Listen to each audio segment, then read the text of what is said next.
இன்றைக்கு நம்முடைய தியானத்திற்காக நீதிமொழிகளின் புஸ்தகம் 12ஆம் அதிகாரம் 21ஆம் வசனத்தை வாசிக்கும்படியாய் தாழ்மையாய் கேட்கிறேன். இந்த கொஞ்சம் மைக்ல கொஞ்சம் வால்யூம் கூட்டிருங்கய்யா. நீதிமானுக்கு ஒரு கேடும் வராது, துன்மார்க்கரோ தீமையினால் நிறையப்படுவார்கள். கர்த்தருக்கு ஸ்தோத்திரம். நீதிமானுக்கு ஒரு கேடும் வராதாம், துன்மார்க்கரோ தீமையினால் நிறையப்படுவார்களா. அப்படியே இன்னொரு வசனத்தையும் நாம் வாசிக்க கேட்கலாம். ஓசியா தீர்க்கதரிசியின் புஸ்தகம் 13ஆம் அதிகாரம் 9வது வசனம். ஓசியா 13:9. இஸ்ரவேலே, நீ உனக்கு கேடுண்டாக்கி கொண்டாய், ஆனாலும் என்னிடத்தில் உனக்கு சகாயம் உண்டு. கர்த்தருடைய நாமத்திற்கு மகிமை உண்டாகட்டும். இஸ்ரவேலே, உனக்கு நீ கேடு உண்டாக்கி கொண்டாய், ஆனாலும் என்னிடத்தில் உனக்கு சகாயம் உண்டு. இந்த 2ஆம் நாள் கன்வென்ஷனிலே கர்த்தர் உங்களுக்கும் எனக்கும் சகாயம் செய்கிறவராக, நன்மை செய்கிறவராக, இரக்கம் செய்கிறவராக, தீமையிலிருந்து கேட்டிலிருந்து உங்களையும் என்னையும் விடுவிக்கிறவராக இயேசு நம்மத்தில் இறங்கி வந்திருக்கிறார். எத்தனை பேர் விசுவாசிக்கிறீங்க? இவ்வளவு துக்கமா சொல்றீங்களே, இன்னும் முழு பலத்தோடு இதே போல இன்னொரு அல்லேலூயா சொல்லுங்களேன். எப்பவுமே அல்லேலூயா அதே மாதிரி இருக்கட்டும். கர்த்தருக்கு ஸ்தோத்திரம். நீதிமானுக்கு ஒரு கேடும் வராதா. ஆனால் இஸ்ரவேலே, நீ உனக்கு கேடு உண்டாக்கி கொண்டாய், ஆனாலும் என்னிடத்தில் உனக்கு சகாயம் உண்டு. கேடு நிறைந்த உலகம், கேடுபாடு நிறைந்த உலகம், கேடு நிறைந்த உலகத்திலே நீங்கள நான் ஜீவித்துக் கொண்டிருக்கிறோம். கர்த்தருடைய நாமத்திற்கு மகிமை உண்டாகட்டும். ஒரு மனிதன் சுகமாய் வாழ்ந்திருப்பது மற்றவங்களுக்கு பிடிக்கல. ஏன்? கற்ப பிறப்புகளுக்கே பிடிக்கல, சொந்த அண்ணன் தம்பிகளுக்கே பிடிக்கல. அவன் நல்லா இருக்கிறானே, அவன் குடும்பம் நல்லா இருக்கே, அவன் பிள்ளைகள் நல்லா இருக்கிறாங்களே, இப்படியாகிலும் அவனுக்கு ஒரு கேடு வராதா? ஆம் பிரியமானவர்களே, பொல்லாத உலகத்திலே, கேடு நிறைந்த உலகத்திலே, அக்கிரமம் நிறைந்த உலகத்திலே, நன்மை இல்லாத உலகத்திலே நீங்கள் நான் ஜீவித்துக் கொண்டிருக்கிறோம். இந்த ராத்திரி நன்மை இல்லாமல் கேடுகளோடு, பாரங்களோடு, தீமையோடு போராடி கொண்டிருக்கிற தேசவாசியே, தேவனுடைய பிள்ளையே, உன்னை பார்த்துதான் இயேசு இந்த ராத்திரி பேசிக் கொண்டிருக்கிறார். மனிதன் உனக்கு கேடு செய்திருக்கலாம், மற்றவர்கள் உனக்கு கேடு செய்திருக்கலாம், ஆனாலும் நீயே உனக்கு கேடு உண்டாக்கி கொண்டிருக்கலாம்.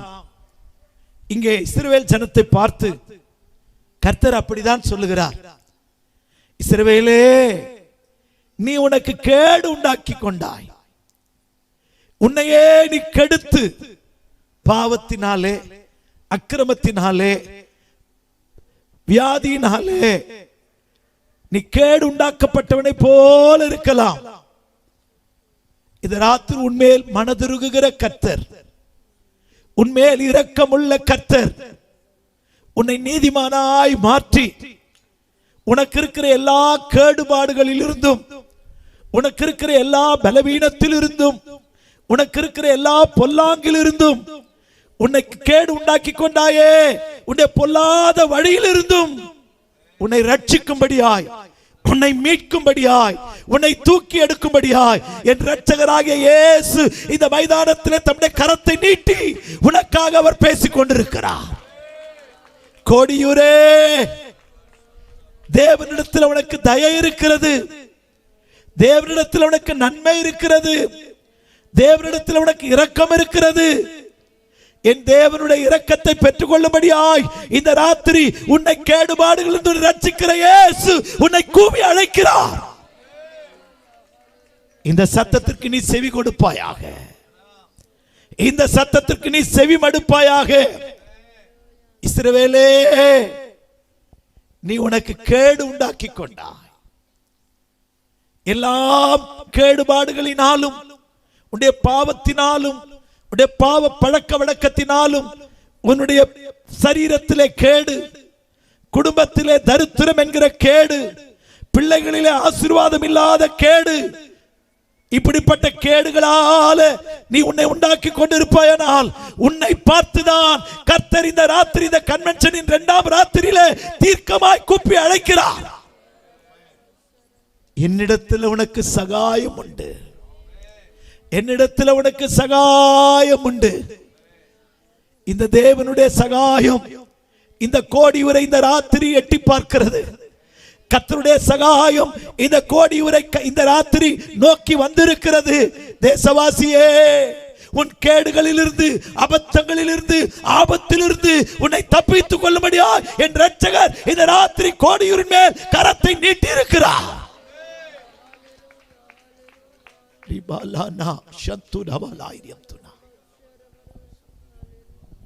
நீதிமானுக்கு ஒரு கேடு வராதாம்.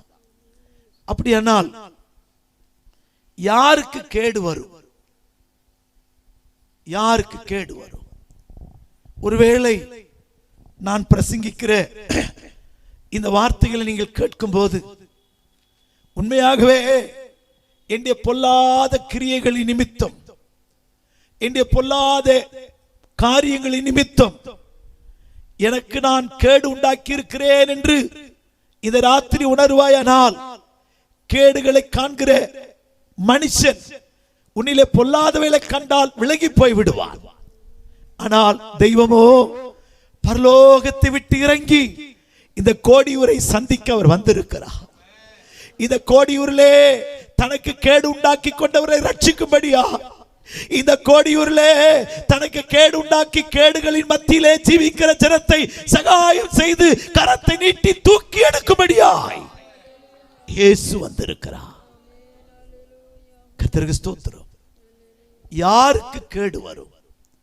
முதலாவதாக யோவான் சுவிசேஷம் 5ஆம் அதிகாரம் 14ஆம் வசனத்தை வாசிக்க கேட்கலாம். அதற்கு பின்பு இயேசு அவனை தேவாலயத்திலே கண்டு, இதோ நீ சொஸ்தமானாய், அதிக கேடானதொன்று உனக்கு வராதபடி இனி பாவம் செய்யாதே என்றார். கர்த்தருடைய நாமத்திற்கு மகிமை உண்டாகட்டும். இந்த யோவான் சுவிசேஷம் 5ஆம் அதிகாரம் நம்ம எல்லாருக்கும் நன்றாய் தெரிந்த ஒரு பகுதி. பெதஸ்தா குளம் என்கிற ஒரு குளம் உண்டு. அந்த குளத்திலே எப்போதாகிலும் ஒருவன் ஒரு முறை தேவதூதன் வந்து குளத்தை கலக்குவான். கர்த்தருக்கு ஸ்தோத்திரம். அந்த குளம் கலக்கப்படும் போது அந்த குளத்தின் ஓரமாய் பெரிய வியாதியஸ்தர்கள் எல்லாரும் அங்கே படுத்திருப்பார்கள். தூதன் குளத்தை கலக்கிற வேளையிலே எந்த வியாதியஸ்தன் முந்தி போய் அந்த குளத்தில் இறங்குகிறானோ அவனுக்கு சுகம் கிடைக்கும். இப்படி அந்த நாட்களிலே ஆட்டு வாசல் அருகே பெதஸ்தா குளம் இருந்தது. அந்த பெதஸ்தா குளத்தை தூதன் கலக்குவான். இந்த பெதஸ்தா குளத்தண்டையிலே வியாதியஸ்தர்கள் இருப்பார்கள். இங்கே ஒரு மனுஷன் வியாதியா இருக்கிறான். அவனுக்கு எத்தனை வருஷம் வியாதி அப்படின்னு சொன்னா 38 வருஷம். அந்த வசனத்தை சொல்லிட்டு வாசிக்கலாமா? கர்த்தருக்கு ஸ்தோத்திரம். 5ஆம் வசனம். 5ஆம் அதிகாரம் 5ஆம் வசனம். 38 வருஷம் வியாதி கொண்டிருந்த ஒரு மனுஷன் அங்கே இருந்தான். 38 வருஷமாய் வியாதியா இருந்த ஒரு மனுஷன் அங்கே இருந்தான். ஒரு நாள் 2 நாள் அல்ல, 1 வருஷம் 2 வருஷம் அல்ல, 38 long years he suffered in the sickness. 38 நீண்ட வருடங்களாய் வியாதினாலே கஷ்டப்பட்ட மனுஷன். இவனை இயேசு சந்திக்கிறார். இயேசு இவனை சந்திக்கும் போது இயேசுநாதருடைய வயசு எவ்வளவு தெரியுமா? 33 33 அவ்வளவுதான். கர்த்தருக்கு ஸ்தோத்திரம். இந்த வியாதியஸ்துடைய பேர் சொல்லப்படல. ஆனால் இவனை சந்திக்கிற இயேசுவை விட வியாதியிலே அவன் வருஷங்கள் பெரிதா இருக்கிறது. வியாதியின் வருஷங்கள் பெருசா இருக்கு. நீ சுகமடைய விரும்புகிறாயா? அவன் நிறைய காரியம் சொல்றான். எனக்கு உதவி செய்ய யாரும் இல்லை, இந்த குளம் கலங்குது, என்னை கொண்டு போய் விட யாரும் இல்லை. ஆண்டவர் கேட்கிறார், நீ சுகமடைய விரும்புகிறாயா?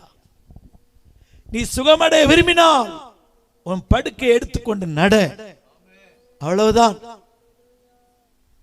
நம்மள மாதிரி 38 வருஷமா நான் வியாதியில இங்க இருக்கிறேன். இதுவரைக்கும் குளம் கலங்கினாதான் எனக்கு சுகம். குளம் கலங்காமலே ஒருத்த மனுஷன் 33 வயசுள்ள ஒரு வாலிபன் வந்து எழும்பி நடங்குறானே, சுகமாகுமா? அப்படி இல்லாம யோசிக்கல. என் வியாதியின் வருஷங்கள் கூட இவனுக்கு இல்லையே அப்படின்னு சொல்லல. படுக்கை எடுத்துக்கொண்டு நடன்னு அவன் பெட்டை எடுத்துக்கிட்டு நடந்தான், சுகமாயிட்டான். எத்தனை நாள் கழித்து என்று எனக்கு தெரியல. இப்போ 14ஆம் வசனம் படிக்கும் போது சுகம் பெற்றவன் தேவாலயத்தில் இருக்கிறான். வாசிக்க கேட்கலாம். 14ஆம் வசனம். அதற்கு பின்பு இயேசு அவனை தேவாலயத்திலே கண்டு இதோ நீ சொஸ்தமானாய், அதிக கேடானதொன்று உனக்கு வராதபடி இனி பாவம் செய்யாதே என்றார். அப்படியானால் இயேசு சொன்ன வார்த்தையிலே ஒரு ரகசியம் இருக்கு. பாவம் செய்கிறவனுக்கு கேடு வரும். பாவம் செய்கிறவனுக்கு கேடு வரும். அதிக கேடானதொன்றும் உனக்கு வராதபடிக்கு பாவம் செய்யாதே, இனி பாவம் செய்யாதே. இந்த ராத்திரி பாவத்தின் நிமித்தம், குடியின் நிமித்தம், உன் பாவ பழக்க வழக்கத்தின் நிமித்தம் கேடுகளால் நிறைந்திருக்கிற சகோதரா, நீ வாழ வேண்டியவன், நீ சாக வேண்டியவன் அல்ல, நீ வாழ வேண்டியவன். உன்னோடு கூட கர்த்தர் பேசுகிறார். இந்த ராத்திரி நீ கேடு செய்திருந்தாலும், நீ கேடுகளால் நிரப்பப்பட்டிருந்தாலும், கேட்டி நிமித்தம் நீ வியாதியஸ்தனாய் இருந்தாலும், பாவ கேடுகளின் நிமித்தம் நீ வியாதி உள்ளவனாய் இருந்தாலும், அன்புள்ள இயேசு, இரக்கமுள்ள இயேசு, தயை பெருத்த இயேசு, கோடியூரே உன்னை சந்திக்க அவர் இறங்கி வந்திருக்கிறார். இந்த ராத்திரி இந்த இயேசுக்கு நீ செவி கொடுப்பாயா? ஆண்டவரே, இந்த பாவத்திலிருந்து என்னை விடுவியோ, எனக்கு கேடானது சம்பவிக்க கூடாது, கேடான காரியம் எனக்கு நடக்க கூடாது, கேடானது என்னை தொடக்கூடாது, ஒரு கேடும் எனக்கு வரக்கூடாது. என் பாவத்தை மன்னியும் ஆண்டவரே என்று நீ கூப்பிடுவாயா? பாவத்தினாலே நீ கேடு உண்டாக்கி கொண்டா, பாவத்தின் நிமித்தம் நீ கேடு உண்டாக்கி கொண்டா. இஸ்ரவேலே, நீ கேடு உண்டாக்கி கொண்டாய். ஆனாலும் என்னிடத்தில் உனக்கு தயை உண்டு. தயை பெருத்த கர்த்தர், உன்னை நேசிக்கிற இயேசு, பாவியை நேசித்து பாவத்தை வெறுக்கிற இயேசு, இந்த ராத்திரி கேடுகளோடு மரண படுக்கையிலே உன் சரீரத்திலே கேடு உண்டாக்கி கொண்டு வேதனையோடு ஜீவிக்கிற தேவனுடைய பிள்ளையே, உன்னை இயேசு கூவி அழைக்கிறார். இந்த ராத்திரி இந்த சுவிசேஷத்திற்கு செவி கொடுப்பாயா? உன்னை கேடுகளிலிருந்து விடுதலை ஆக்கி உனக்கு நன்மை செய்ய வருகிற இயேசுக்கு உன் இருதயத்தில் இடம் கொடுப்பாயா? நீ இடம் கொடுப்பாயானால் இந்த ராத்திரியை உன் வியாதி படுக்கை கர்த்தர் மாற்ற போகிறார். நாளைக்கு அல்ல, ரைட் நவ், இப்பொழுதே உன் வியாதி படுக்கையை மாற்றும்படியாய் சுகமாக்குகிற இயேசு இந்த கோடியூருள்ள கர்த்தர் பேசிக் கொண்டிருக்கிறார். ஆண்டவரே, நான் பாவம் செய்து கேடுண்டாக்கினேன், அக்கிரமம் செய்து கேடுண்டாக்கினேன், அநியாயம் செய்து கேடுண்டாக்கி கொண்டேன். நான் கேடு நிறைந்த மனுஷனை போல் இருக்கிறேன். என் கேடுகளாலே நான் வியாதி படுக்கையில் இருக்கிறேன். எனக்கு இறங்கும் ஆண்டவரே என்று நீ மனக்கசந்து கூப்பிட்டார். மனக்கசந்து கூப்பிட்டால் இந்த இயேசு உன்னை சுகமாக்க காத்துக் கொண்டிருக்கிறார். இயேசு உன்னை சுகமாக்க காத்துக் கொண்டிருக்கிறார். கர்த்தருடைய நாமத்திற்கு மகிமை உண்டாவதாக. கர்த்தருடைய நாமத்திற்கு மகிமை உண்டாகட்டும். உன்னை சுகமாக்குகிற கர்த்தர், உனக்கு விடுதலை கொடுக்கிற கர்த்தர் இந்த ராத்திரி உன் சரீரத்திலே மருத்துவர்களால் கைவிடப்பட்டிருக்கலாம், மருத்துவர்களால் முடியாது என்று சொல்லி இருக்கலாம்.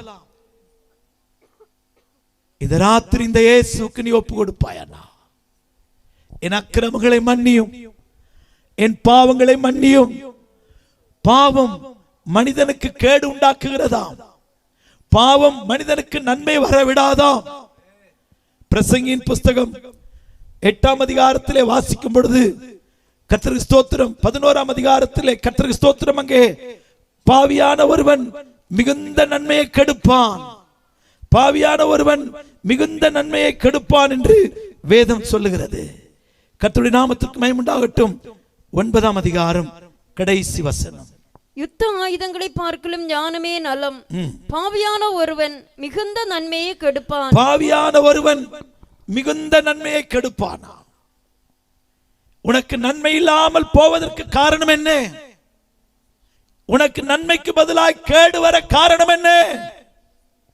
உனக்குள் இருக்கிற பாவம், இச்சை என்கிற பாவம். பாவம் பிசாசினால் உண்டானது. நீ பிசாசுக்கு அடிமையாய், பிசாசின் சொந்தக்காரனாய் நீ ஜீவிக்கிறதுனாலே உனக்கு நன்மை லபிக்கிறது இல்லை. எரேமியா தீர்க்கதரிசியின் புஸ்தகம் 5ஆம் அதிகாரம் 25ஆம் வசனம் இவ்விதமாய் சொல்லுகிறது. உங்கள் அக்கிரமங்கள் இவைகளை விலக்கி, உங்கள் அக்கிரமங்கள் இவைகளை விலக்கி, உங்கள் பாவங்கள் உங்களுக்கு நன்மையை வரவொட்டாது இருக்கிறது. பாவங்கள் நன்மையை வர ஒட்டாதிருக்கிறதா? பாவியான ஒருவன் மிகுந்த நன்மையை கெடுக்கிறான். பாவங்கள் மனிதனுக்கு நன்மையை வரவட்டாமல் நன்மைகள் பாவியை விட்டு தூரமாய் போய்விடுகிறது. எங்க ஊர்ல இப்படி ஒரு பழமொழி சொல்லுவாங்க. ஒரு பாவியான மனுஷன் விறகு எடுக்க மலைக்கு ஏறி போனான். நிறைய விறகு சேர்த்துட்டான். இப்ப தன்னை தடவி பார்க்கிறான். கட்டுறதுக்கு கயிறு கொண்டு வரல. விறகு நிறைய கிடைச்சது, கட்டுறதுக்கு என்ன இல்லை? கயிறு இல்லை. கயிறை வீட்டிலே மறந்துட்டு போயிட்டான். கை கேட்டுச்சு, வாய் கேட்டல. உன்னுடைய ஆசீர்வாதம், உன்னுடைய உழைப்பு, உன்னுடைய பொருளாதார நஷ்டங்கள், உன் பிள்ளைகளுடைய கல்வி பாதியில நிறுத்தப்படுவது ஏன்? மனிதனே, உன்னுடைய பாவம் உனக்கு நன்மை வர ஒட்டாதிருக்கிறது. நிறைய விறகு சேர்த்துட்டான், கயிறு கொண்டு வரலையே. சூரியன் அஸ்தமிச்சுட்டே, இந்த காட்டில் யார் உதவி செய்வா? கடைசியில காலையிலிருந்து மாலை வரைக்கும் பிரயாசப்பட்டு ஏதோ ஒரு 4 விறகு எடுத்துட்டு வந்தான். இன்றைக்கு உன்னுடைய பிரயாசம் எல்லாம், உன்னுடைய உழைப்பெல்லாம், உன் பாடுகள் எல்லாம் விருதாவாய் போவதற்கு, நன்மையை அடைய முடியாமல் போவதற்கு, நன்மையை அனுபவிக்க முடியாமல் போவதற்கு, உனக்கு சமீபத்தில் நன்மை இருந்தாலும் உன்னால் அதை பெற்றுக்கொள்ள முடியவில்லையே, காரணம் என்ன? உன் பாவத்தினாலே வந்த கேடு. பாவியான ஒருவன் மிகுந்த நன்மையை கெடுப்பான். உங்களுடைய பாவம் நன்மையை உங்களுக்கு வர ஒட்டாதிருக்கும். நீ நன்மைக்கு தூரமாய் போகிறாய். வாழ்க்கையிலே நன்மை இல்லாமல் போவதற்கும், உன் குடும்பத்தில் ஆசீர்வாதம் இல்லாமல் போவதற்கும், உடைய பிரயாசம் திருடப்படுவதற்கும், உடைய உழைப்பு வீணாவதற்கும், நீ படுகிற பிரயாசம் எல்லாம் விருதாவாய் போவதற்கு காரணம் என்ன? உனக்குள்ளே குடியிருக்கிற பாவம். இந்த பாவத்தினாலே நன்மையை அனுபவிக்க முடியாத கேடுகளால் நீ நிறைந்திருக்கிறாய். அதுபடினால்தான் கர்த்தர், இந்த உன்னை நேசிக்கிற கர்த்தர் இந்த ராத்திரி உன்னோடு கூட பேசிக் கொண்டிருக்கிறார். அதிக கேடானது ஒன்று உனக்கு சம்பவியாதபடிக்கு இனி பாவம் செய்யாதே. உனக்கு சுகவாழ்வு துளிர்க்கும்படிக்கு, நன்மையை நீ காணும்படிக்கு, நன்மைக்கு சொந்தக்காரனாய் நீ மாறுபடிக்கு, உன் பாவத்தை அறிக்கையிட்டு இந்த இயேசுவை ஏற்றுக்கொள். இயேசுவிடத்தில் திரும்பி வா. இயேசுவே எனக்கு இரங்கும் என்று சொல்லு. வானத்தின் கீழே பூமியின் மேலே இயேசுவின் நாமமே அல்லாமல் நீ ரட்சிக்கப்படுவதற்கு வேற நாமம் கொடுக்கப்படவில்லை. இயேசுவின் நாமம் உன்னை ரட்சிக்கிற நாமம், உன்னை விடுவிக்கிற நாமம், உனக்கு சுகம் கொடுக்கிற நாமம். இந்த இயேசுவிடத்தில் வருவாயா? உன் பாவத்தை விட்டு, பாவ வழியை விட்டு, பாவ கிரியை விட்டு இந்த இயேசுவிடத்தில் வருவாயா? உனக்கு தயை பெருத்திருக்கிற தேவன் உனக்கு தயவு செய்ய வந்திருக்கிறார்.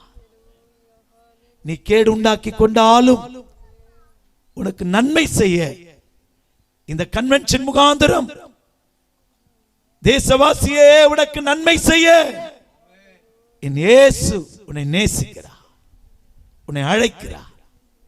கர்த்தருடைய நாமத்துக்கு மகிமை உண்டாகட்டும். இரண்டாவதாக, யாருக்கு கேடு வரும்? யார் கேடுகளால் நிறைந்திருக்கிற மனுஷன்? ஏசாயா தீர்க்கதரிசியின் புஸ்தகம் 3ஆம் அதிகாரம் 11வது வசனம். துன்மார்க்கனுக்கு ஐயோ, அவனுக்கு கேடு உண்டாகும், அவன் கைகளின் பலன் அவனுக்கு கிடைக்கும். கர்த்தருடைய நாமத்திற்கு மகிமை உண்டாகட்டும். துன்மார்க்கனுக்கு ஐயோ, அவனுக்கு என்ன உண்டாகுமா? கேடு உண்டாகும். துன்மார்க்கன் நன்மையினால் நிறையப்பட மாட்டான்.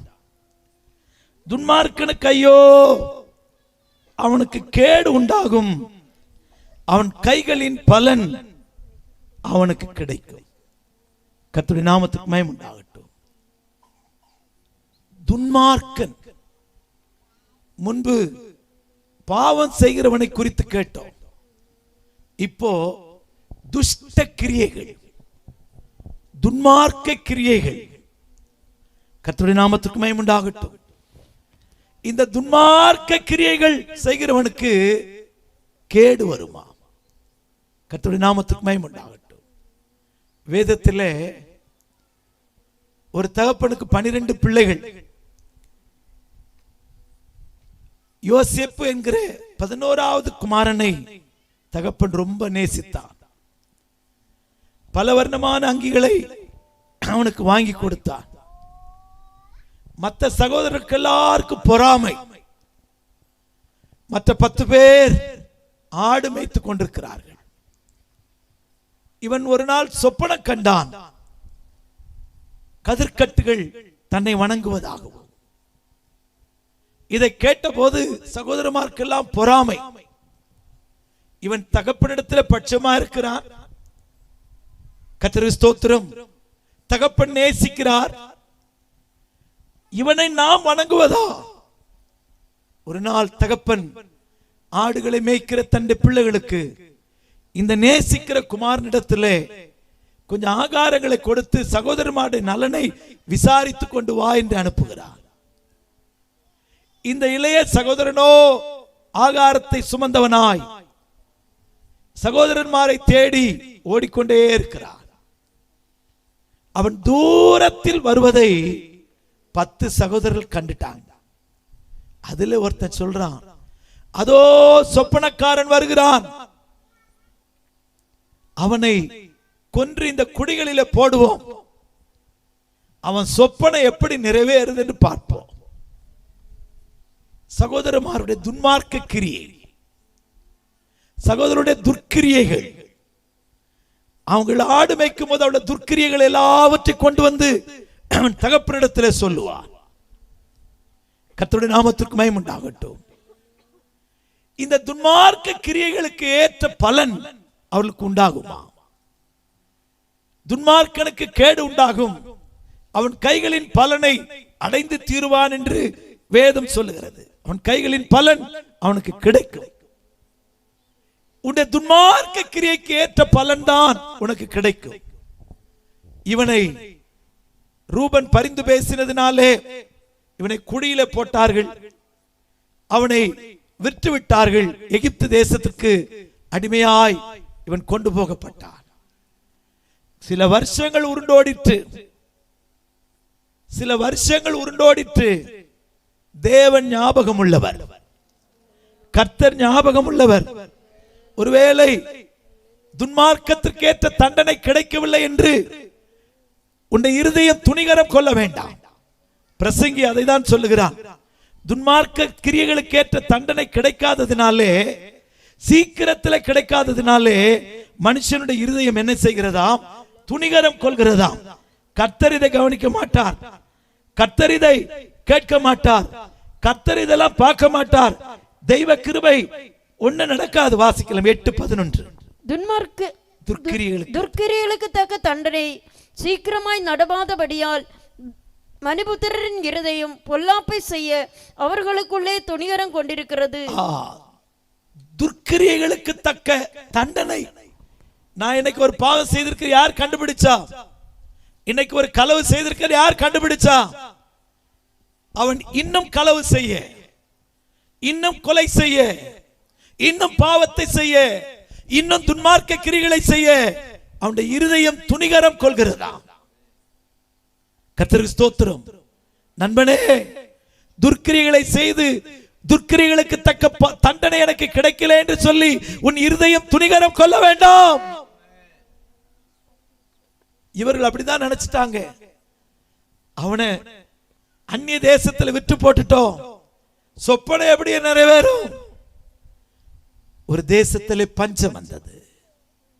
இந்த 10 சகோதரர்களும் ஒரு நாள் போய் இந்த யோசேப்புக்கு முன்பாக தலை குனிந்து நின்றார்கள்.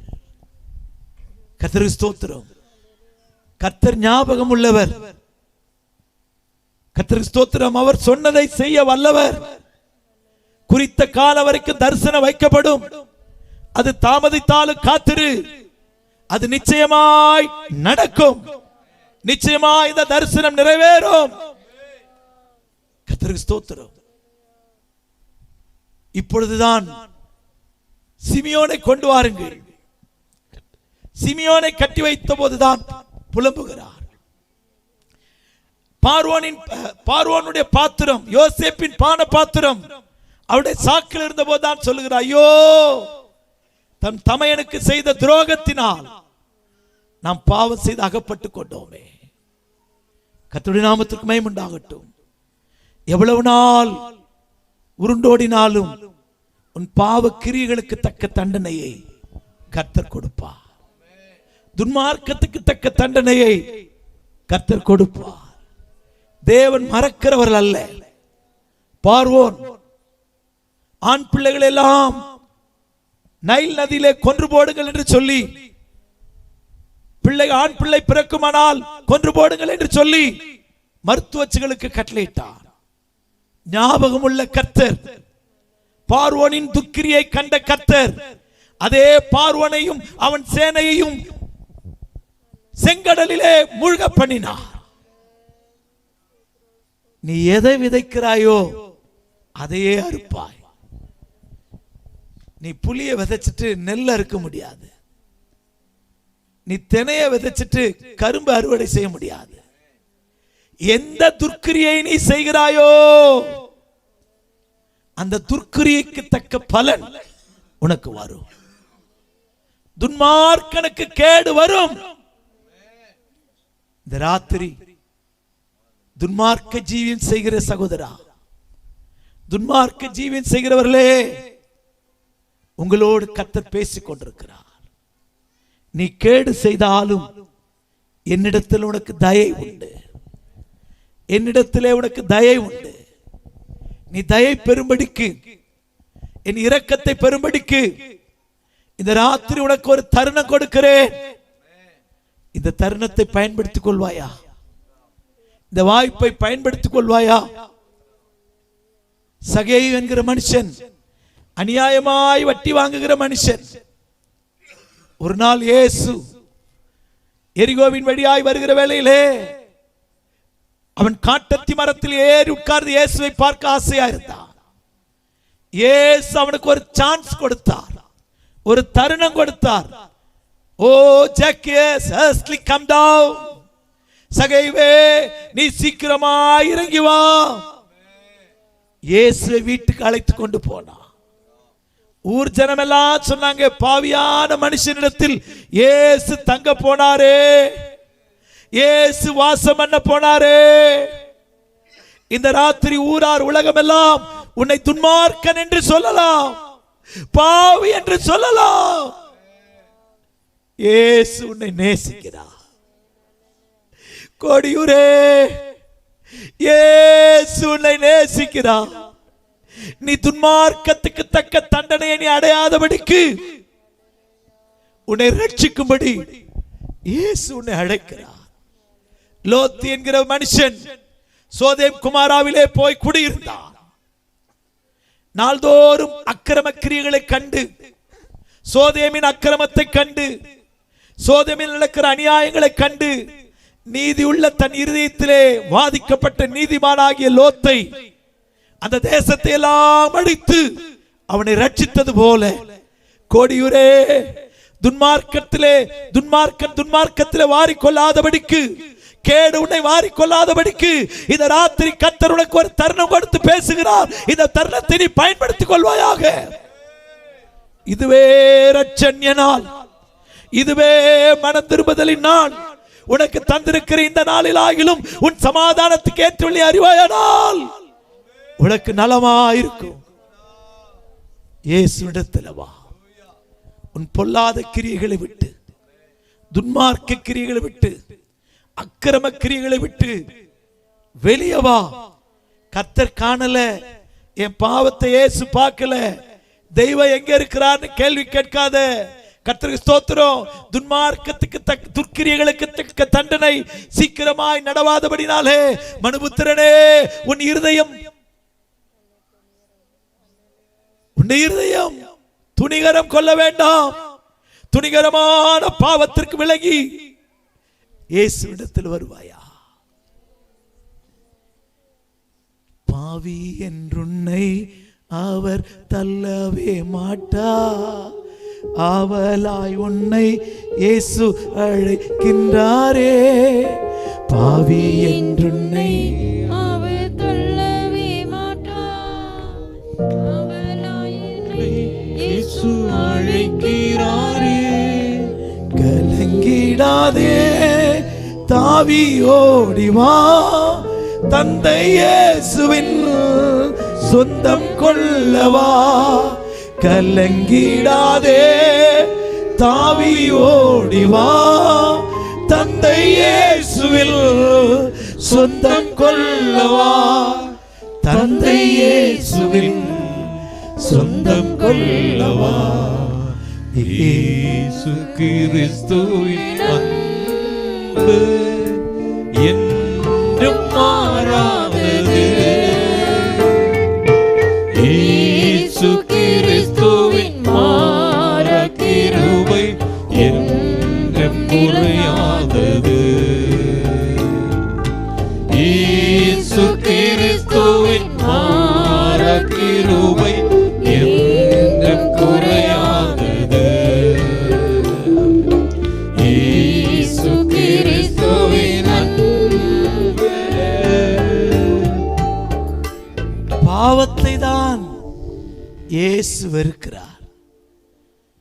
பாவியையோ அவர் நேசிக்கிறார்.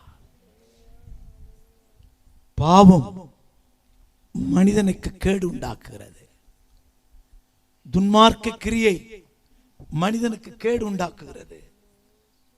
மூன்றாவதாக, கர்த்தரை விட்டு தூரமாய் போகிறவன் அவனுக்கு கேடு சம்பவிக்குமா?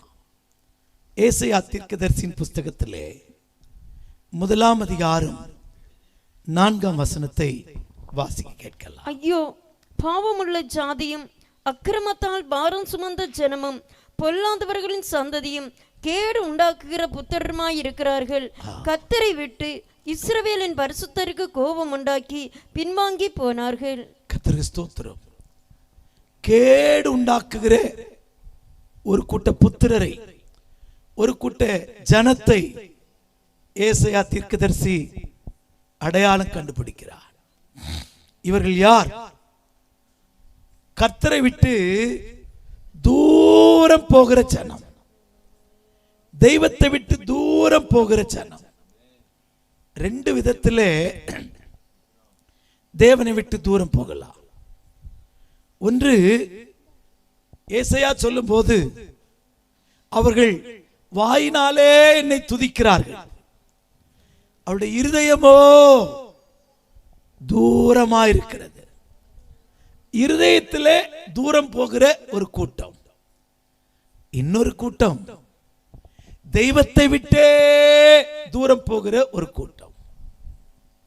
கர்த்தருடைய நாமத்திற்கு மகிமை உண்டாகட்டும்.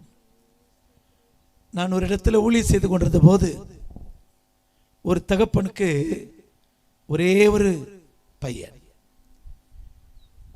அவருடைய மனைவி இறந்து போனாள்.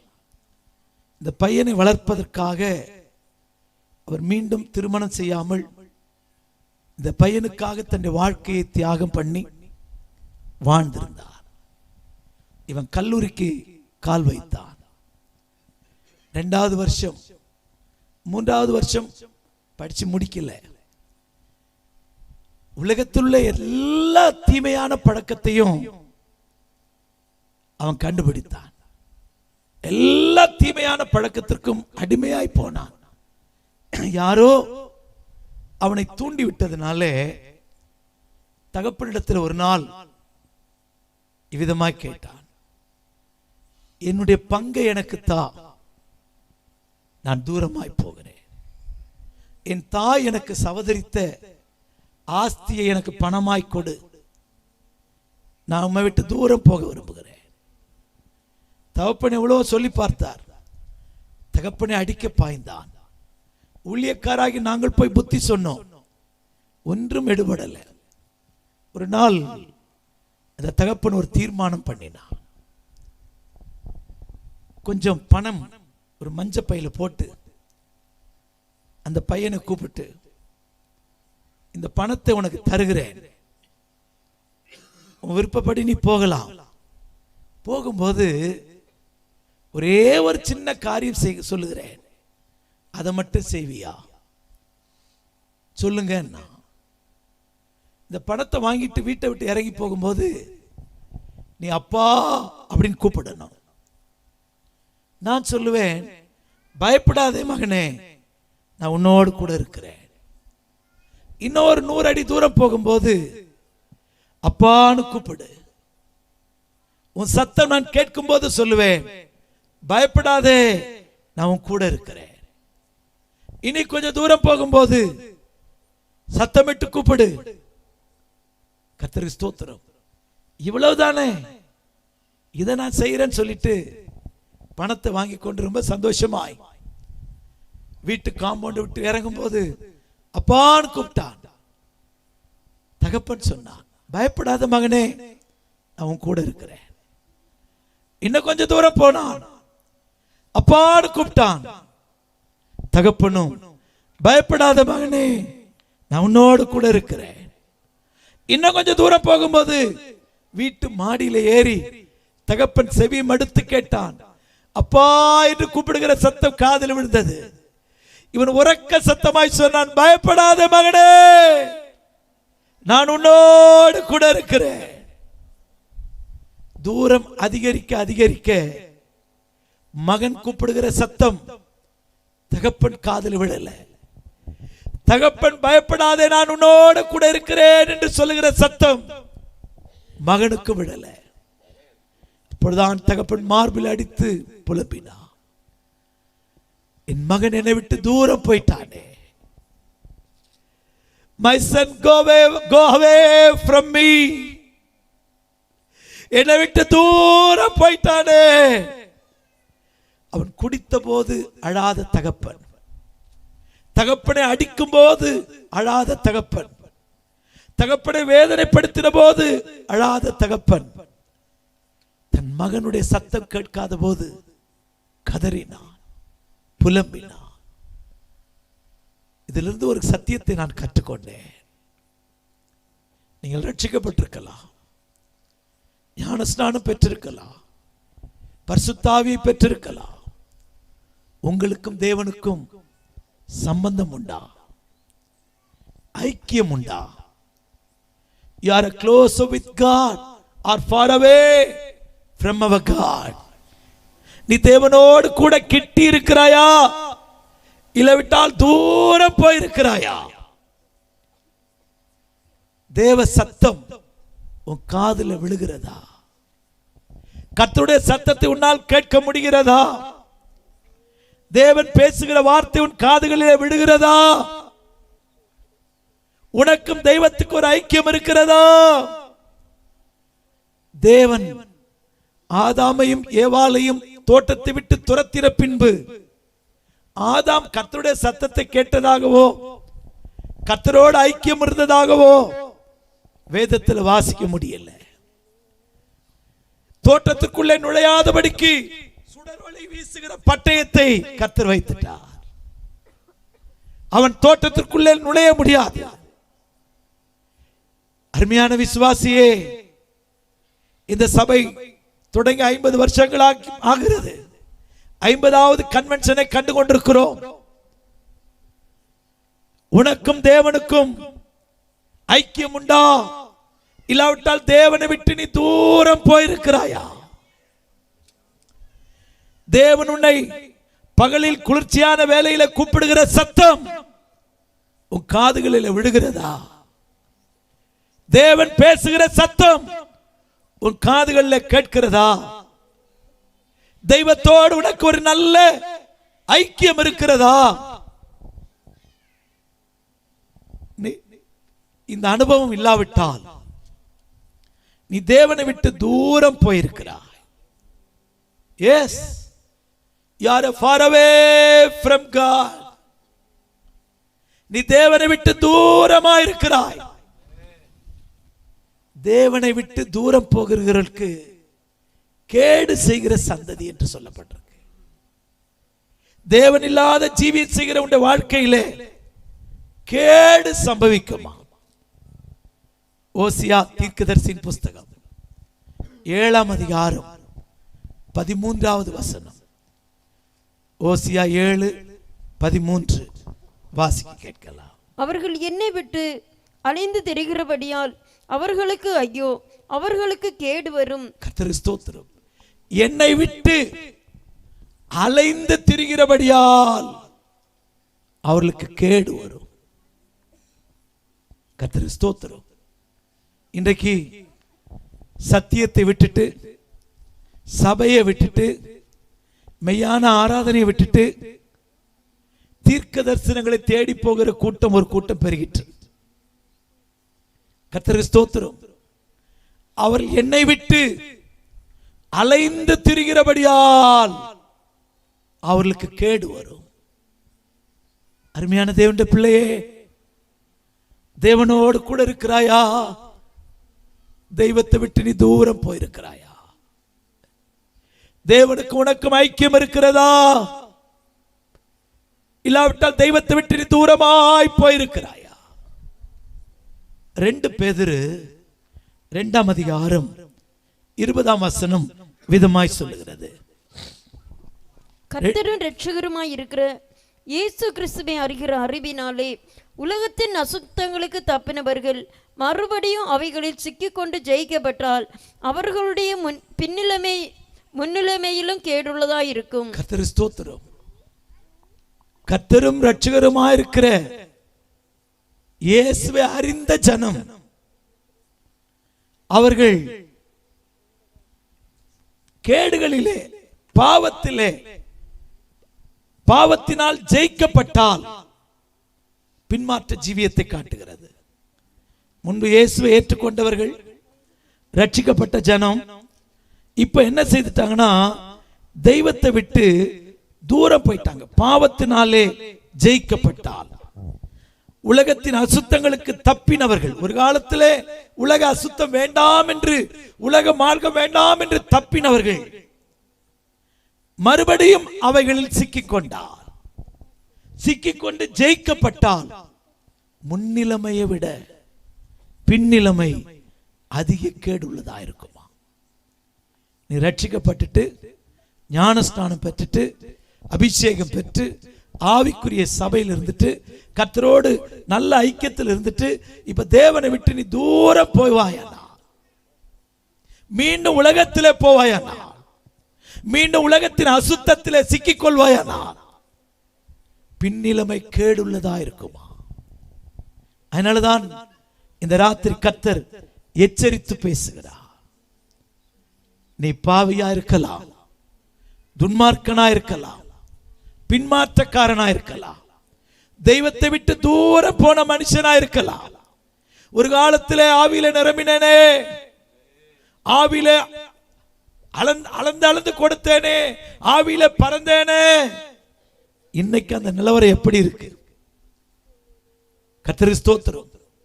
இன்னைக்கு அந்த அபிஷேகத்தின் நிலவரம் எப்படி இருக்கு? நீ பெற்றுக்கொண்ட கிருபைகள் எப்படி இருக்கு? தெய்வத்துக்கு உனக்கும் நல்ல உறவு இருக்கா?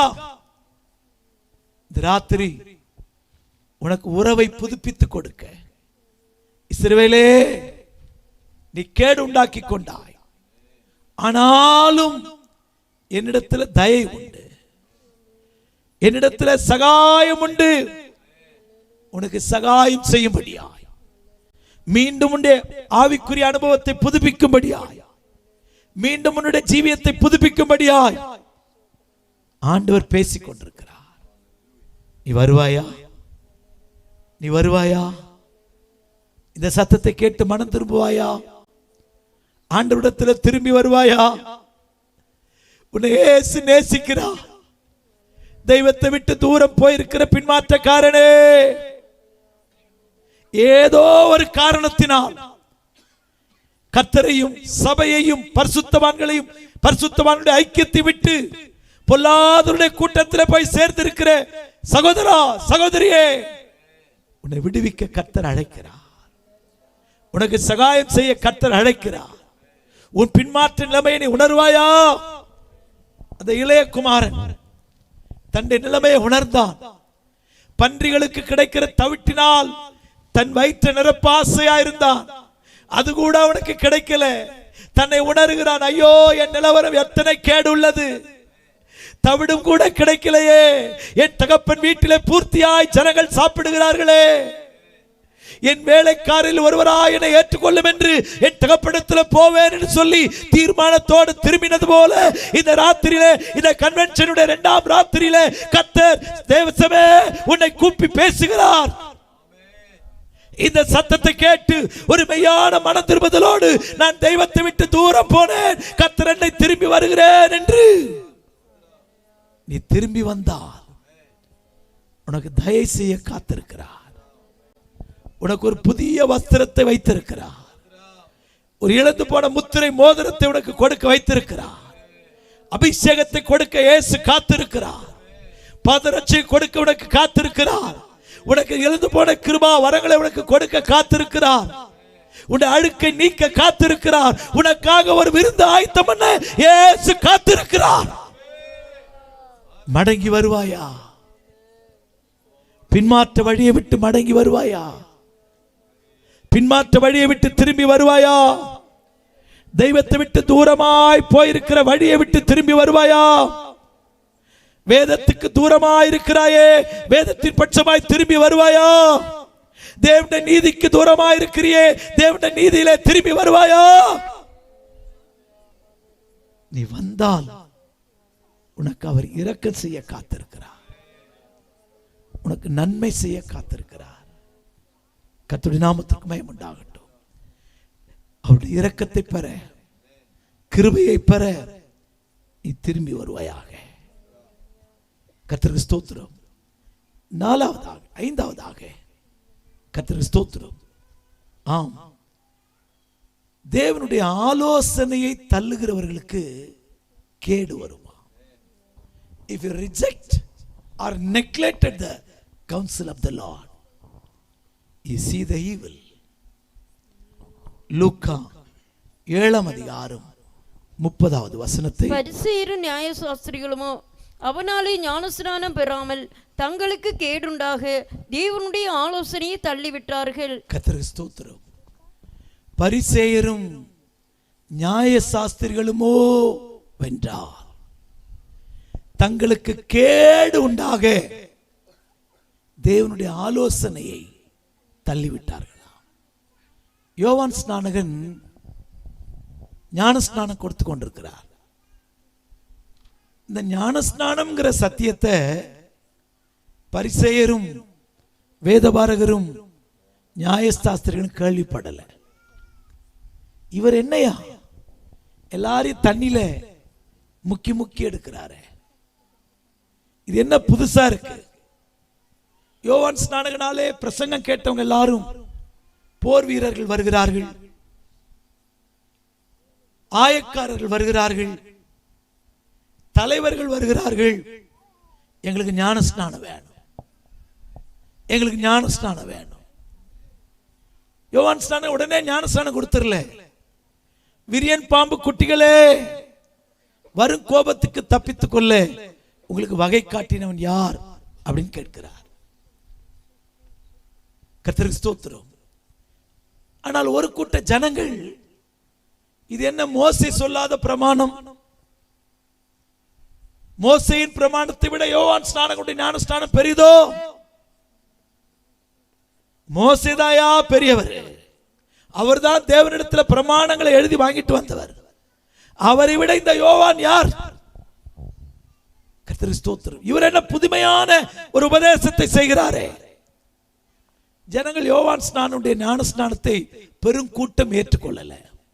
ஆனால் வரும் கோபத்துக்கு தப்பித்துக் கொள்ள ஆசையாயிருக்கிற ஜனங்கள், தேவ கோபத்துக்கு, தேவ தண்டனைக்கு தப்பித்துக் கொள்ள வசனத்துக்கு ஒப்பு கொடுத்த ஜனங்கள் ஞானஸ்நானம் கேட்டு வருகிறார்கள். இதிலும் ஒரு கூட்டத்தார். மீண்டும் வாசிக்கலாம். 7:30 லூக்கா. பரிசேயரும் நியாயசாஸ்திரிகள், பரிசேயர் நியாயசாஸ்திரிகள், இந்த ரெண்டு கூட்டத்தாரும் யோவான் ஸ்நானனுடைய ஞான ஸ்நானத்தை ஏற்றுக்கொள்ளல. கர்த்தருக்கு ஸ்தோத்திரம். அவனாலே ஞான ஸ்நானம் பெறாமல் தங்களுக்கு கேடு உண்டாக தேவ ஆலோசனையை தள்ளி போட்டார்களா? நான்காவதாக, ஞான ஸ்நானம் எடுக்கலனா உனக்கு கேடு வரையா? உனக்கு கேடு வராதபடிக்கு நீதிமானுக்கு ஒரு கேடு வராதா? உனக்கு கேடு வராதபடிக்கு ஞானஸ்நானம் பெறாமல் இருந்தால் ஞானஸ்நானம் பெற்றுக்கொள். சிலர் தெளிப்பு ஞானஸ்நானம், தண்ணி எடுத்து தெளிச்சிடுறாங்க. எனக்கு ஒரு ஃப்ரெண்ட் ஒருத்தர் இருந்தார், சென்னையில் பெரம்பூர்ல இருக்கிறார். ஒரு டென்டிஸ்ட், பல் வைத்தியர். அவரு கொஞ்சம் நூதனமான மனுஷன். சபை ஆராதனை 9 மணிக்குன்னா மனைவி பிள்ளைகளை கூட்டிக்கிட்டு 8 மணிக்கெல்லாம் சர்ச்சில் போய் முட்டி போட்டு ஜெபம் பண்ணிட்டு எல்லாரும் சர்ச்சுக்கு வரும்போது இவர் ஆராதனை முடிச்சுட்டு வந்துடுவார். ஏன்னா எனக்கு பிரசங்கம் பண்றதுக்கு, எனக்கு சத்தியம் சொல்லி கொடுக்கறதுக்கு இந்த ஊழியக்காரங்கள்லாம் அவ்வளோ பரிசுத்தவான்கள் கிடையாது அப்படிங்கிற எண்ணம் அந்த டாக்டருக்கு. சத்யா அவர் பேர், டாக்டர் சத்யா. இப்போ ஒரு நாள் என்னை பார்த்து கேட்டார், கட்டாயம் ஞானஸ்நானம் எடுக்கணுமா? ஞானஸ்நானம் எடுத்தா தான் பரலோகம் போக முடியுமா? பைபிள்லே எழுதியிருக்கையா, ஒருவன் ஜலத்தினாலும் ஆவியினாலும் பிறவாவிட்டால் தேவனுடைய ராஜ்யத்திலே பிரவேசிக்க மாட்டான். பைபிள்ல எழுதியிருக்கே. ஞானஸ்நானம்ன்றது இப்ப நம்ம வாசித்தது போல இது சபையில சேர்க்கிற ஆராதனை இல்லை, தேவனுடைய ஆலோசனை. கர்த்தருடைய ஆலோசனைக்கு கீழ்ப்படியணும். மத்தேயு 3:15 இயேசு ஞானஸ்நானம் பெற வரும்போது யோவான் ஸ்நானன் கேட்டார், நான் உம்மாலே ஸ்நானம் பெற வேண்டியிருக்க, நீர் என்னிடத்துல வரலாமா அப்படின்னு ஞானஸ்நானம் கொடுக்கிற யோவான் ஸ்நானகன் எடுக்க வந்த இயேசுட்ட கேட்டார்.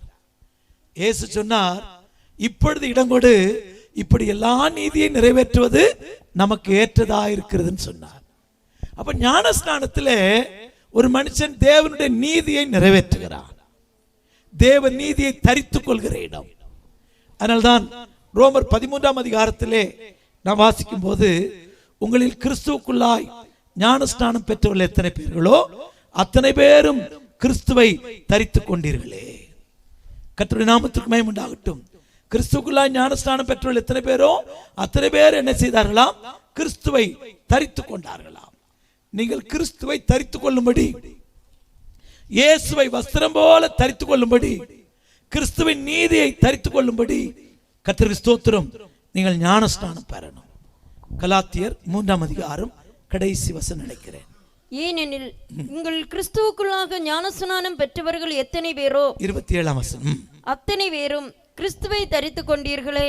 கிறிஸ்துவுக்குள்ளாய் ஞானஸ்நானம் பெற்றவர்கள் எத்தனை பேர்களோ அத்தனை பேரும் இயேசுவை தரித்துக் கொண்டோம்.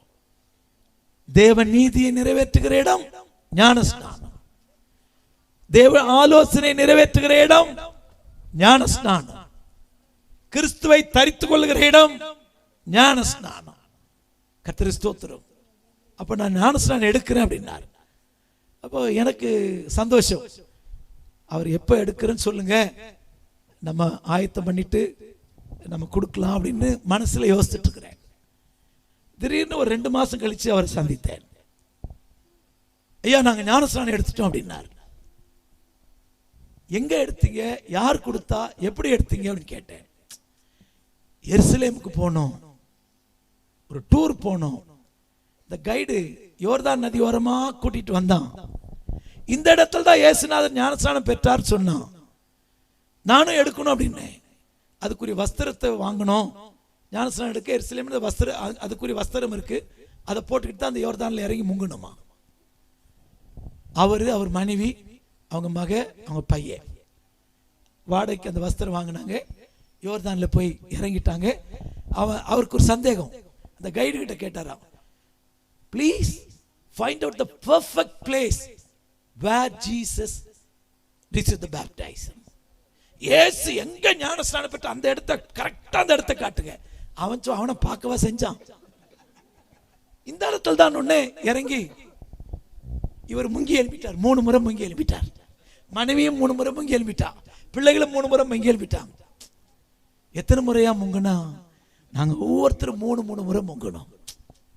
மார்பிள் அடிச்சுட்டு சொன்னேன், தப்பு பண்ணிட்டீங்க. என்ன ஏன் நீங்க 7 முறை முங்கி இருந்தா குஷ்டரோகம் போயிருக்கும். நாகமான் எத்தனை முறை முங்கனா? குஷ்டரோகம் மாறிச்சு. 4 விட்டுட்டீங்களா? யான்னு ஆமா, இயேசுநாதரே யோவான் ஸ்நானகன் கையில ஸ்நானம் பெற்றார், நீங்க எப்படி தங்களை தாங்களே முங்கி எழுப்பிட்டீங்கன்னு கேட்டேன். இதுக்கு பேர் செல்ஃப் வாட்டர் பேப்டைசம் அப்படின்னார். தங்களுக்கு தாங்களே ஞானஸ்நானம் கொடுத்துக்கிறது பேர் செல்ஃப் வாட்டர் பேப்டைசம். புதுசா வந்திருக்கியா? இந்த கோடியூர்ல நீங்க அப்படி இருக்க மாட்டீங்கன்னு விசுவாசிக்கிறேன். மனம் திரும்பிட்ட பாஸ்டர், ரட்சிக்கப்பட்ட பாஸ்டர், இன்னும் ஞானஸ்நானம் பெறல. ஞானஸ்நானத்தை தள்ளி போடாத, ஞானஸ்நானத்தை அற்பமா எண்ணாத. தேவனோடு உடன்படிக்கை செய்து கொள். கர்த்தரோடு உடன்படிக்கை செய்கிற இடம் தான் ஞானஸ்நானம். இந்த ஞானஸ்நான சத்தியத்துக்கு உன்னை ஒப்புக்கொடு, உனக்கு ஒரு கேடும் வராது. எல்லா கேட்டுக்கும் உன்னை கர்த்தர் தப்புவிப்பார். யோவான் ஸ்நானகன் கேட்டானே, வரும் கோபத்துக்கு தப்பித்துக் கொள்ள உங்களுக்கு வகை காட்டினவன் யார்? தேவ கோபம் வரப்போகிறது. தேவனுடைய கோபம் பற்றி எறிய போகிறது. நீ தப்பித்துக் கொள்வதற்கு, வரப்போகிற கேட்டுக்கு தப்பித்துக் கொள்வதற்கு இந்த ராத்திரி கர்த்தர் உன்னோடு கூட பேசிக் கொண்டிருக்கிறார். திரும்பி வருவாயா? ஆண்டவரிடத்தில் திரும்பி வருவாயா? கர்த்தருடைய நாமத்துக்கு மகிமை உண்டாகட்டும். இன்னொரு காரியம் கேடை கொண்டு வரும். 2 நாளாகம புஸ்தகம், 2 Chronicles chapter 26 verse 16, 26-16. உசியா ராஜாவை குறித்து படிக்கிறோம்.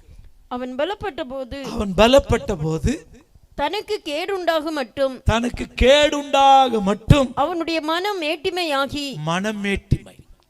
பெருமை, பேச்சில பெருமை, நடையில பெருமை, உடையில பெருமை, பயங்கர பெருமை, மனமேட்டிமைனால நான் ராஜா, யுத்தமில்லாத ஒரு ஆளுகை செய்கிறேன், தேசமெல்லாம் அமெரிக்கா இருக்கிறது, தேசமெல்லாம் சமாதானமா இருக்கு, எனக்கு யார் விரோதி இல்லை. இப்போ ஆசாரியன் செய்ய வேண்டிய வேலையே தூப கலசத்தை எடுத்துக்கொண்டு பரிசுத்த ஸ்தலத்திலே, மகா பரிசுத்த ஸ்தலத்திலே பிரவேசித்தான். பெருமை, நெற்றியிலே குஷ்டரோகம் கண்டான், கேடு வந்தது. தேவ பிள்ளையே, ரட்சிக்கப்பட்டிருப்பாயானால், ஞானஸ்நானம் பெற்றிருப்பாயானால், நல்ல சபை ஐக்கியத்தில் ஆவிக்குரிய சபையில அங்க வைப்பேனால் உனக்கு பெருமை வரக்கூடாது. உன்னை கர்த்தர் உயர்த்துவாரானால் உனக்கு பெருமை வரக்கூடாது. தாழ்த்து. கர்த்தர் எவ்வளவு உயர்த்தினாலும் நம்மை தாழ்த்தும். மனமேட்டிமை, கேடு உண்டாகும் மட்டும் மனமேட்டிமை. உங்க வாழ்க்கையில் மேட்டிமையான எண்ணங்கள் இருக்கா? மேட்டிமையான சிந்தை இருக்கா? மேட்டிமையான யோசனை இருக்கா? மேட்டிமையான ஜீவியம் இருக்கா? கர்த்தருக்கு ஸ்தோத்திரம். நான் எம்மாத்திரம். தாவீது ஆண்டவரை பார்த்து சொல்லுகிறான், என் வீடு எம்மாத்திரம், நான் எம்மாத்திரம். யாக்கோபு சொல்லுகிறான், ஆசீர்வாதங்களை பெற்ற போது என்னை இதுவரைக்கும் கொண்டு வதற்கு நான் எம்மாத்திரம், இந்த 2 பரிவாரங்களை உடையவனா இருப்பதற்கு நான் எம்மாத்திரம். உன்னை தாழ்த்து. கேடு வராது, உனக்கு ஒரு கேடு வராது. கேடு உண்டாக்கி கொண்டிருப்பாயானா இந்த ராத்திரி இயேசுவிடத்தில் ஓடி வந்து கூப்பிடு. கர்த்தருக்கு ஸ்தோத்திரம். நீதிமானுக்கு கேடு வராதா? அதற்கு பதிலாக தயை உண்டாகுமா? நீதிமொழிகள் 14ஆம் அதிகாரம் 9ஆம் வசனத்திலே 14:9 Proverbs 14:9. மூடர் பாவத்தை குறித்து பரியாசம் பண்ணுகிறார்கள், நீதிமான்களுக்குள்ளே தயை உண்டு. நீ இந்த பிரசங்கத்தை எல்லாம் கேட்டு பரியாசம் பண்ணாதே. கேடு வருமா? என்ன கேடு வரும் பார்க்கலாம். கேடுகளுக்குள்ளே சிக்கி இருப்பாயனால் மெய் மனஸ்தாபத்தோட வா. பரியாசம் பண்ணுகிறவனுக்கு கேடு வரும். மூடர் பாவத்தை குறித்து பரியாசம் பண்ணுகிறார்கள், நீதிமான்களுக்கோ தயை உண்டு. ஏசாயா 3:10 படிக்கும் போது, நீதிமான்களுக்கு நன்மை உண்டாகும் என்று சொல்லுங்கள். நீதிமான்களுக்கு நன்மை வருமா? வாசிக்கலாம். உங்களுக்கு நன்மை உண்டாகும் என்று நீதிமான்களுக்கு சொல்லுங்கள், அவர்கள் தங்கள் கிரியைகளின் பலனை அனுபவிப்பார்கள். சங்கீதம் 34:19 படிக்கும் போது, நீதிமான்களுக்கு வரும் துன்பங்கள் அநேகமா இருக்கும், அவைகள் எல்லாவற்றிலிருந்தும் கர்த்தர் அவனை விடுவிப்பாரா. நீதிமானுக்கு நன்மை வரும், நீதிமானுக்கு விடுதலை வரும், நீதிமானுக்கு தயை வரும், நீதிமானுக்கு ஒரு கேடும் வராது. நீதிமொழிகளின் புஸ்தகம் 10ஆம் அதிகாரம் 24ஆம் வசனம் வாசிக்கும் போது, நீதிமான் விரும்புகிற காரியம் அவனுக்கு கொடுக்கப்படுமா?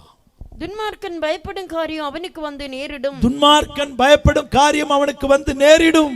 நீதிமான் விரும்புகிற காரியம் அவனுக்கு கொடுக்கப்படும். நீதிமான் விரும்புகிற காரியம் அவனுக்கு கொடுக்கப்படும். நீ விரும்புகிறது உனக்கு கிடைக்கணுமா? உனக்கு நன்மை உண்டாகணுமா?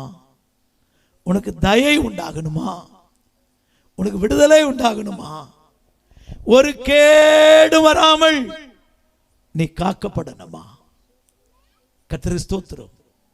ஒரு வசனம் கூட படித்து பிரசங்கத்தை நிறைவு செய்ய விரும்புகிறேன். 1 யோவான் 5:19 என்று நினைக்கிறேன்.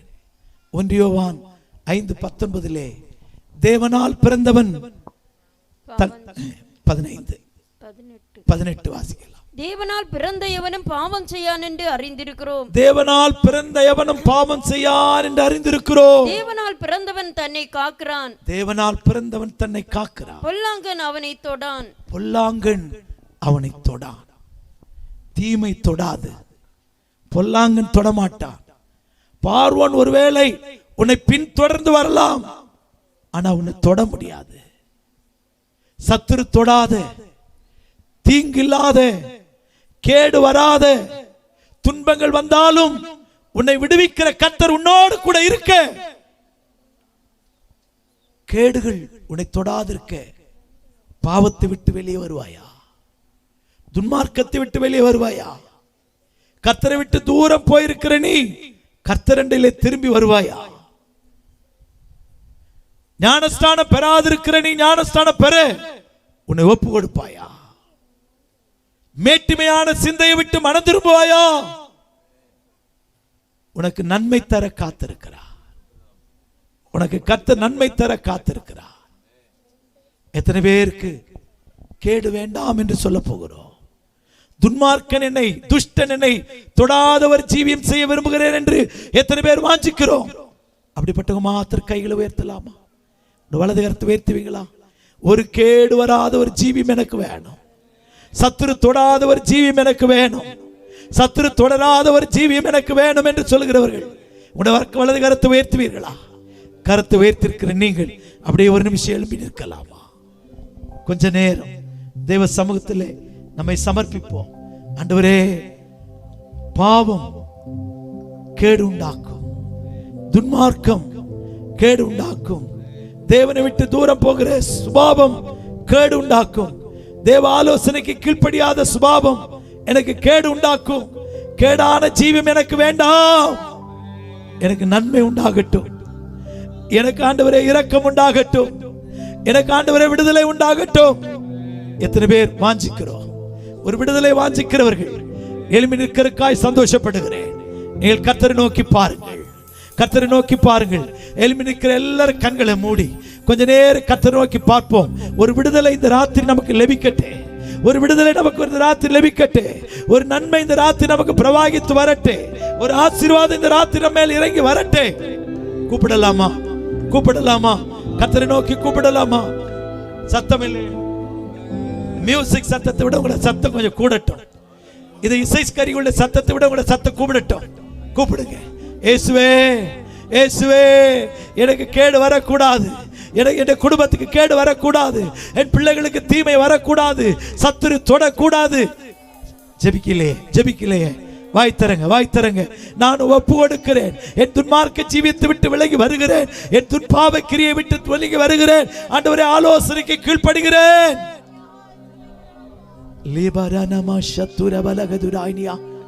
கர்த்தர் நம்மை தொடட்டும். கர்த்தர் நம்ம மேல் இரக்கம் செய்யட்டும். கர்த்தர் நம்ம மேல் தயவா இருக்கட்டும். கர்த்தர் நமக்கு கிருபையை செய்யட்டும். சத்தம் வரலையே, ஜெப சத்தம் வரலையே, ஜெப சத்தம் வரலையே, இன்னும் சத்தம் எழும்பலையே. கொஞ்சம் கூட சத்தத்தை உயர்த்துங்களே. இயேசுவேன்னு கூப்பிடுவோமா? இயேசுவேன்னு கூப்பிடுவோமா? எனக்கு நன்மை உண்டாக எனக்கு நினைத்தருளும். நீதிமானுக்கு நன்மை உண்டாகுமே. நீதிமானுக்கு இரக்கம் உண்டாகுமே. நீதிமானுக்கு தயை உண்டாகுமே. நீதிமானுக்கு ஒரு கேடு வராதே. நீதிமானுக்கு விடுதலை வருமே. ஒரு விடுதலை வேணும் ஆண்டவரே. ஒரு விடுதலை வேணும் ஆண்டவரே. ஒரு விடுதலை தாரும் ஆண்டவரே. இறகு, இறகு. நீதிமானின் சீரசின் மே தேவ நீதிமானே சிரசின்மேல் நித்திய ஆசீர்வாதம் கிருபை நன்மைகள் தொடருமே, கேட்பது கிடைக்குமே. கிருபை நன்மைகள் தொடருமே, கேட்பது கிடைக்குமே. கர்த்தரை நம்பியே ஜீவிப்போம், கவலை கஷ்டங்கள் தீர்ந்திடும், கைவிடா காத்திடும் பரமனில் கரங்களை நாம் பற்றிக் கொள்வோம். கைவிடா காத்திடும் பரமனில் கரங்களை நாம் பற்றிக் கொள்வோம். ஜீவதேவன் பின் செல்லுவோம், ஜீவ ஒளிதனை கண்டடைவோம். ஜீவதேவன் பின் செல்லுவோம், ஜீவ ஒளிதனை கண்டடைவோம். மனதின் காரிருள் நீங்கிடவே மாசமாதானம் தங்கும். மனதின் காரிருள் நீங்கிடவே மாசமாதானம் தங்கும். கர்த்தரை நம்பியே ஜீவிப்போ, கவலை கஷ்டங்கள் தீர்ந்திடும், கைவிடா காத்திடும் பரமனில் கரங்களை நாம் பற்றிக் கொள்வோம். கைவிடா காத்திடும் பரமனில் கரங்களை நாம் பற்றிக் கொள்வோம். உண்மை வழி நடந்திடும், உத்தமனுக்கென்றும் கர்த்தர் துணை. உண்மை வழி நடந்திடும், உத்தமனுக்கென்றும் கர்த்தர் துணை. கண்கள் அவன் மீது வைத்திடுவார், கருத்தாய் காத்திடுவார். கண்கள் அவன் மீது வைத்திடுவார், கருத்தாய் காத்திடுவார். கர்த்தரை நம்பியே ஜீவிப்போ, கவலை கஷ்டங்கள் தீர்ந்திடும், கைவிடா காத்திடும் பரமனில் கரங்களை நாம் பற்றிக் கொள்வோம். கைவிடா காத்திடும் பரமனில் கரங்களை நாம் பற்றிக் கொள்வோம். கைவிடா காத்திடும் பரமனில் கரங்களை நாம் பற்றிக் கொள்வோம்.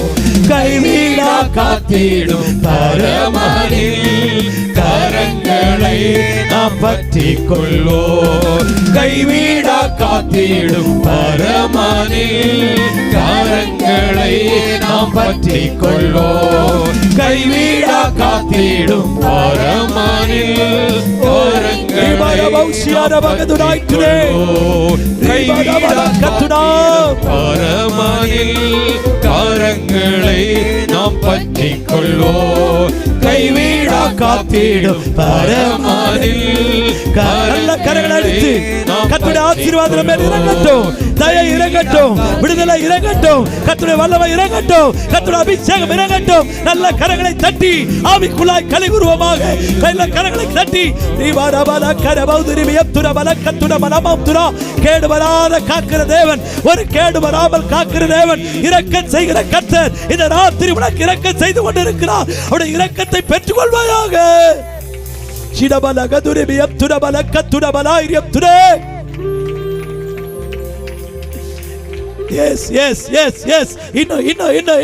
கர்த்தர் தம்முடைய ஆவியை ஊற்றி கொண்டிருக்கிறார், தம்முடைய கிருபையை ஊற்றி கொண்டிருக்கிறார், தம்முடைய அபிஷேகத்தை ஊற்றி கொண்டிருக்கிறார். அவருடைய அபிஷேகத்தால் இடைக்கட்டப்படுவோமாக. ஊற்றிடும் ஊற்றிடும் ஊற்றிடும் ஆண்டவரே, பலத்தால் இடைக்கட்டிடும் ஆண்டவரே, கேடு வராத ஜீவியத்தை கட்டளையிடும் ஆண்டவரே.